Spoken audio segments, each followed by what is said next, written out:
I want to go into my background as a swimmer a little bit, and it's not really because it's important to social media, but I think something that's really important, whether you are a small swim club or a large one, whether you're working for an organization like USA Rowing, a national, governing body, is that part of what you're going to end up doing is putting your own personality into what you're doing, right? My passion for swimming and my passion for the club that I swam for in high school is part of what makes me really well suited to do my job. So my presentation is called Does Every Like Matter? Understanding and Improving Social Media Marketing. And the answer is it sure does. In the next 15 minutes or so, I'm going to introduce myself. I'll kind of give you a good idea of where to start. So whether you are brand new, you're making a Facebook page for the first time like we did 3 years ago, or you've been active on social media for years and you're kind of trying to regroup and refocus your efforts, I'll give you some tips on that. I'll talk about some focus goal setting ideas. So where should you start? What should you actually be trying to do? And finally, I'll try and give you some tips on how to actually use the resources you have, whether you're a one-person team or you have an entire marketing team at your disposal. So I came into the sport really late. I was one of those guys that everybody kind of hated because I started swimming pretty much in high school and I was really good at it. And I think, the reason I think that's important for me is because it kind of shapes my perspective as a coach. I coach high schoolers and I coach 5th and 6th graders. And I kind of have the perspective that they often don't share, which is that it's not really that important at that age, right? We're trying to teach them fundamental skills. We're trying to make sure that they're having fun and that they're enjoying the sport. So whether they're getting a zone cut or they're struggling to get a state cut or whatever it is, that's something that I always kind of keep in my mind. And from a marketing perspective, we try to do the same thing. In a moment, I'll kind of talk about how we use our mission statement to focus our efforts.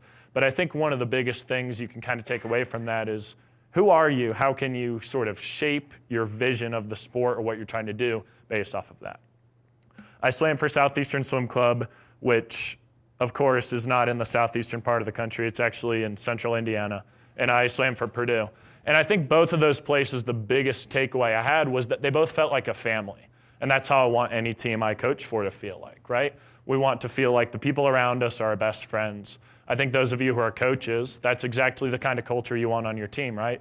You want everyone to be getting along. And that's what I had. I felt like it was a family, and that's why I'm still involved in the sport today.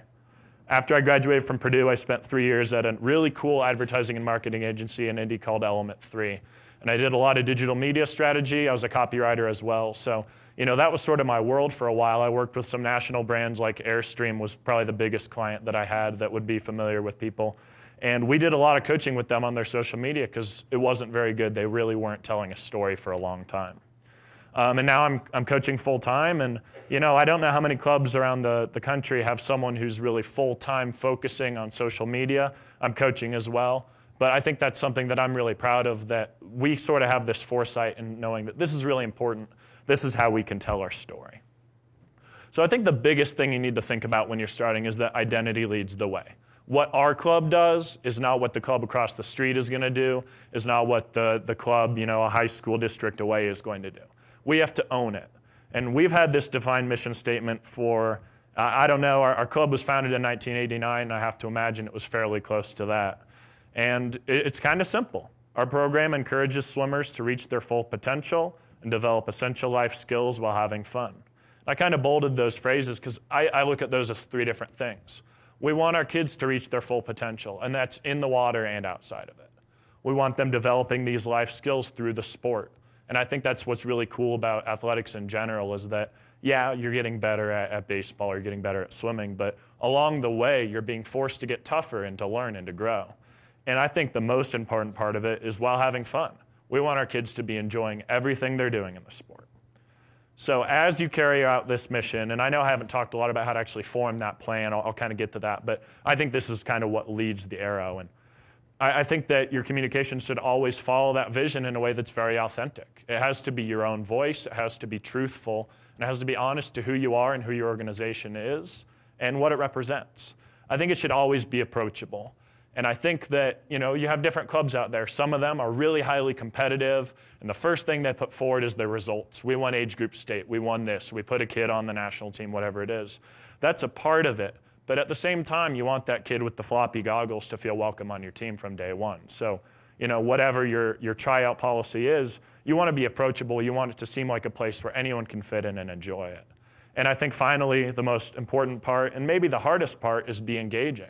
It has to be fun. It has to communicate the things that you're already doing that you love that you don't want other kids to miss out on. So something I'm really proud of that kind of fits with that is that we have won 3 straight age group state spirit awards. Indiana Swimming gives out this award at every age group state meet, short course and long course season. And it's essentially the team that shows the best team spirit. So this is sort of a case in point that what we're doing culturally is going to feed our social media, that we are having more fun, we're having great success, of course, but we're having a great time at these meets, we're having a great time as a team, and this is sort of a reflection of that. So that kind of goes back to the mission statement, right? We want them to be reaching their potential. We're scoring a lot of points at these meets.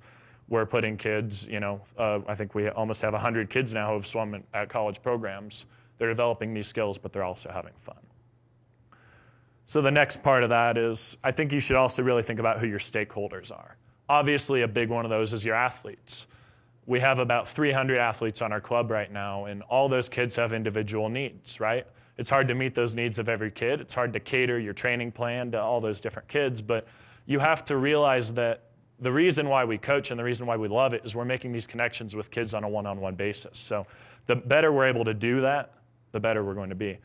Parents obviously are very involved. You want to win them over. You want to make them feel like your club is the best place for their kid to be spending their time when we're competing with all these other sports, all these other activities.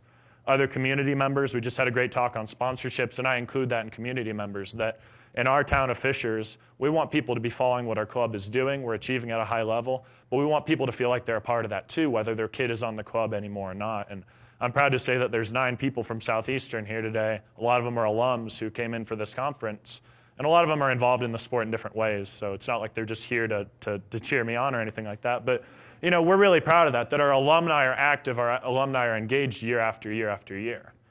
And the next thing to think about is, who are those people who are the most passionate about your mission? As a coach, you always have parents emailing you and complaining about stuff. That's just sort of how it works, right? There's never going to be a situation where 100% of the people who are on your club are satisfied, but those who are, those people can be so infectious to others. Those people who are your biggest cheerleaders, the moms who are liking every single Facebook post, leverage those people and use them to your advantage. So that's a good place to start. Just think about the people who already understand your vision and what your organization is trying to do, and start with them.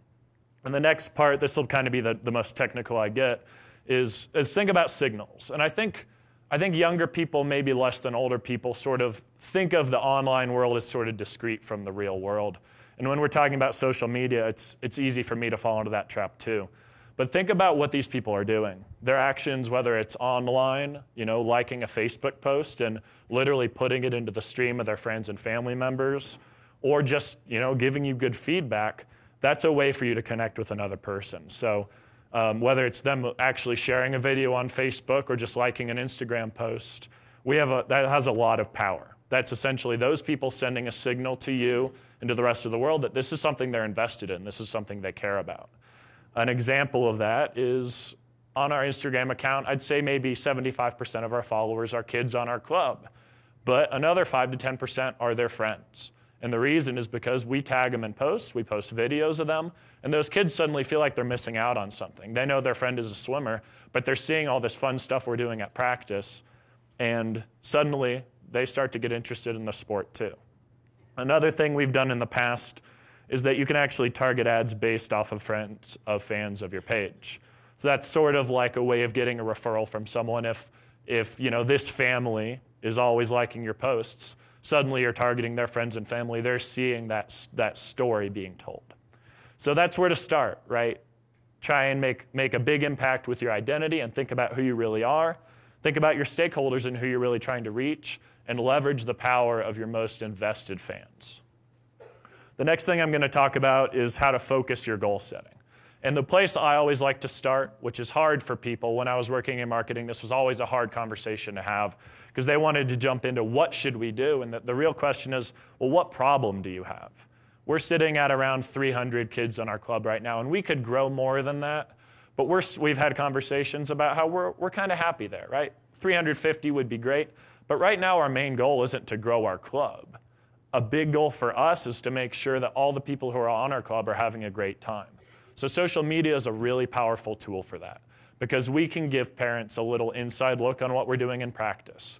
We can, a campaign that I'll actually show you some content from in a minute is an Athlete of the Month campaign, which is a really simple thing to do. All our different practice groups, our coaches just pick an Athlete of the Month, and it's based off of character more than it is results. So that's a way for us to tell the story of those kids who are really good leaders, who are really positive, who are having fun at practice, and most likely swimming really fast too, because that's sort of a byproduct of that. But that's a way for us to say, here are kids on our club who are doing well. This is engagement for those parents, for those kids. That's more of a way to sort of focus on who we already have than who we want to bring in. A kind of basic, but I don't know if it's something that widely people are familiar with, is the marketing funnel. So when you're sort of thinking about your goal, whether that's maybe you're trying to grow your swim lesson registration, maybe it's engagement of people already on your club, maybe it's trying to grow your club, the funnel can always kind of be applied to it. So let's think of a situation, let's think of you're trying to buy a car. Awareness would be, yeah, I'm familiar with Chevy and their new car. Interest is when you're actually starting to think, well, I kind of need a new car. My car's breaking down, my lease is up. Desire is when you've actually gotten that person to go a little bit deeper and say, I think I might want to look at this. And this is where I'll kind of stop and pause, because today the way people buy is very different from how they bought 20 years ago. It used to be you'd wait for a TV commercial or radio commercial, or maybe you'd look in the newspaper. Today, the first place people go is Google. They go online. So, if they're shopping for something specific, they know what they're looking for. They're going to do a lot of that research themselves. We have far more informed buyers than we've had in the past. Next is that initial action. So this could be a purchasing action. It could just be the action of coming into the dealership and looking at the car and considering it.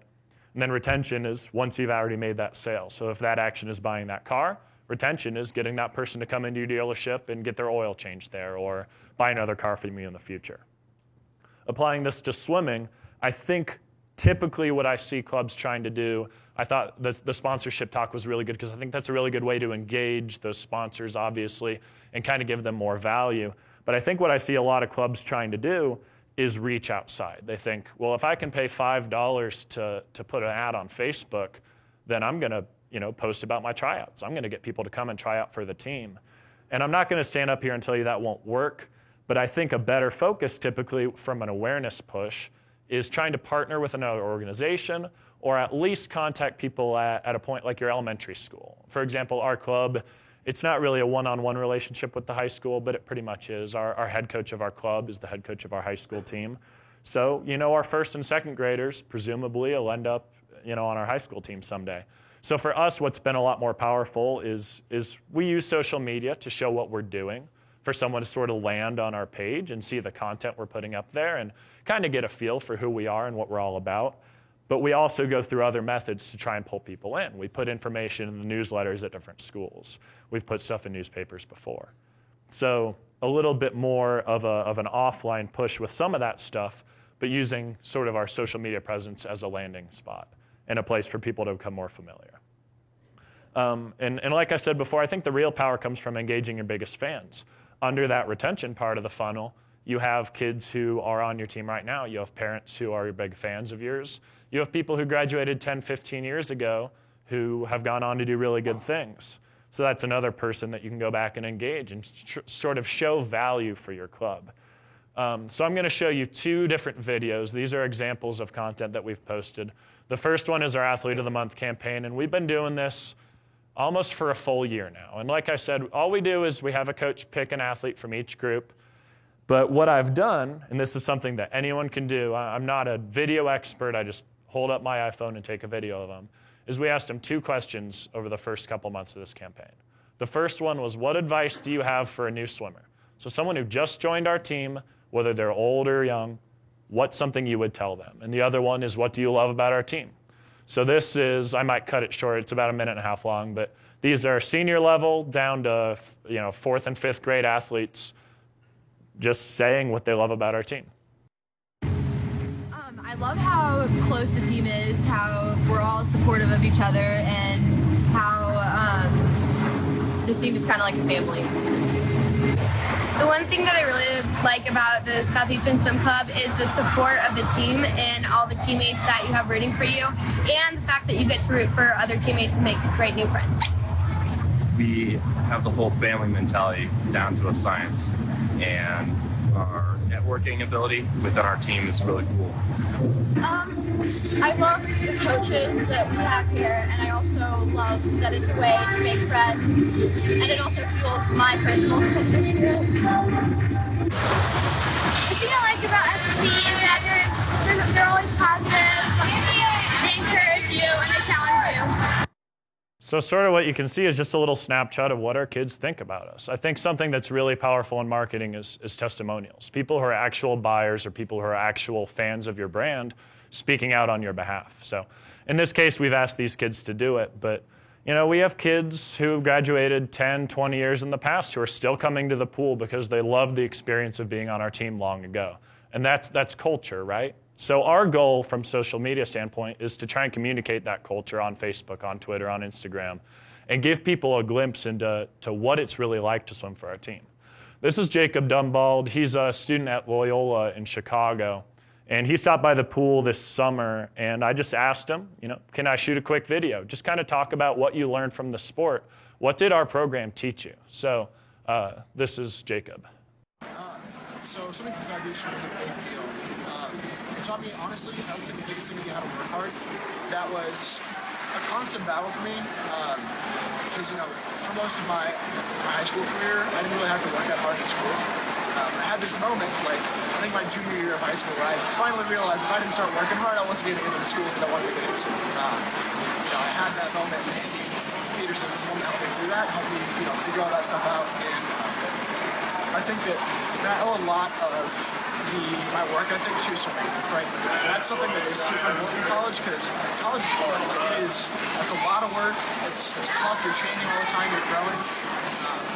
But having that backbone that swimming gave you, honestly, is incredible. That ability to just buckle down and work hard and manage your time too. That's another big one. Because as summers, we're obviously absurdly busy with our schedules. That was something I really, I didn't involve myself at all in my first semester of college, but that second semester of college, I got super, super involved, and swimming helped me manage that and learn what I. So you kind of get the idea. I think that a really powerful thing that our sport does is it teaches these life skills. And I think it's really rare to meet someone who swam, even as an age group swimmer, but I think especially a high school swimmer who doesn't consider themselves to still be a swimmer, right? It's something we just sort of own if we've been through it. We're a swimmer. It's been 20 years since I got in the water, but I'm still a swimmer. So, something we're trying to do is sort of show the really cool things we're doing, right now. We go to a meet and we take a goofy picture of our team. That might not mean a lot to people, but when you kind of look back on it or remember this experience and see the fun that you're having now, or even be able to go back and look at it 5 years from now and remember these moments, I think that's something that we all want to do anyway.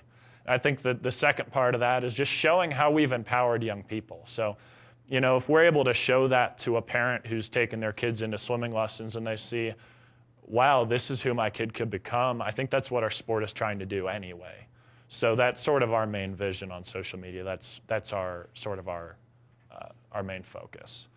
My next section is on using your resources, and I should have maybe started this presentation off. You've probably figured it out by now, but I'm not a genius. I have some experience in this field. I'm really passionate about what I do, but I don't know everything. I'm still learning, and in a minute you guys are going to ask me questions that I might not even know the answers to. But what I'm trying to say is there's nothing we're doing that you can't do. We won Marketing Club of the Year last year, and I think there's a lot of things we can do better. I spend a lot of my time frustrated that I'm making mistakes or that I'm not capturing things I should be capturing. So my point is that there's nothing I'm doing that you can't do. If you have an iPhone or a camera, most of this stuff is stuff that you can do too. Tell your story. It might not be the same as ours, but find a way to tell your story and be authentic and honest and engaging, and that's a really good thing to do. My next piece of advice is to start small. We're a pretty big club. I'm very blessed to have awesome coaches around me and to have the resources that we have. But I started out with this big plan. I was going to do senior team Saturdays where I was going to interview a senior athlete every Saturday. We're going to do all this stuff. And after 3 weeks, I was like, this is too much to keep up with. So it's great to have a big plan, a detailed content calendar if you're a big organization with five employees, and you can focus on that. It's a lot harder when you're just a coach and your main focus is being on deck. So if you have the resources, that's awesome. If you don't, like Kunu from Forgetting Sarah Marshall says, do less. And I think the biggest piece of advice that I need to listen to myself give you is don't be afraid to ask for help. If you have assistant coaches who are passionate about your mission, who are connected with the athletes the same way that you are, they should be helping you. I've heard clubs who are having parents help. Our high school team has 2 parent volunteers every year who take photos of our high school meets. They go through a background check, but they're on deck, they have cameras, and they're taking photos of the kids swimming. And that's a really awesome resource that we have that's not really very difficult to create yourself. And I think finally, even athletes, I think a really smart thing that was said I don't remember it's the first presentation or if Matt said it, but the athletes, they know this stuff just as well as we do, if not better, right? They're on Snapchat, they're on Instagram, most of them aren't on Facebook, but when they get older, they will. They'll see the light. But, the parents are there. So these people all understand how this stuff works. If they're able to help, then that's just more ways to tell your story.